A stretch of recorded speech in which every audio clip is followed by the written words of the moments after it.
Association et super-association. Nous trouvons précisément que c'est exactement le contraire qui a lieu de ce à quoi nous pouvions nous attendre sur la base de cette hypothèse. La fonction du langage présente les exemples les plus parfaits d'acquisition nouvelle. Déjà, l'apprentissage de la lecture et de l'écriture en est une, comparé à l'activité primaire du langage. Cette nouvelle acquisition est endommagée, en effet, par des localisations nouvelles de lésions, car elle fait intervenir de nouveaux éléments sensibles, optiques et chéromoteurs.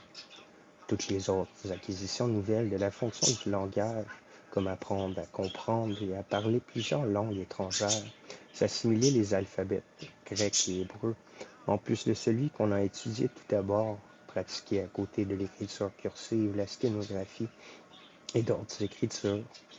Toutes ces opérations, donc, les images mnésiques qui y sont mises en œuvre, peuvent très souvent dépasser en nombre celles du langage primitif, sont visiblement localisées aux mêmes endroits que ceux que nous connaissons comme centre du premier langage appris.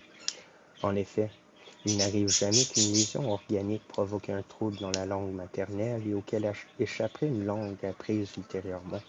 Si chez un Allemand qui comprend aussi le français, les sons verbaux français étaient localisés en un autre endroit que les sons verbaux allemands, il faudrait qu'il arrive un jour que, par suite d'un foyer de ramollissement, l'allemand ne comprenne plus l'allemand, mais bien encore le français. Mais c'est toujours le contraire qui se passe, cela pour toutes les fonctions du langage. Lorsque je passe en revue les cas en question, trop peu nombreux malheureusement, eu égard à leur intérêt, je ne trouve que deux éléments déterminants, les caractères des troubles du langage chez un polyglotte. 1. L'influence de l'ancienneté de l'acquisition. 2. Celle de l'exercice. En général, ces deux facteurs travaillent dans la même direction.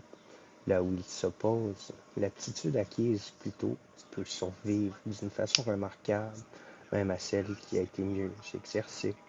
Mais jamais on n'a trouvé un rapport qui soit expliqué par une localisation divergente et non par les deux facteurs fonctionnels mentionnés.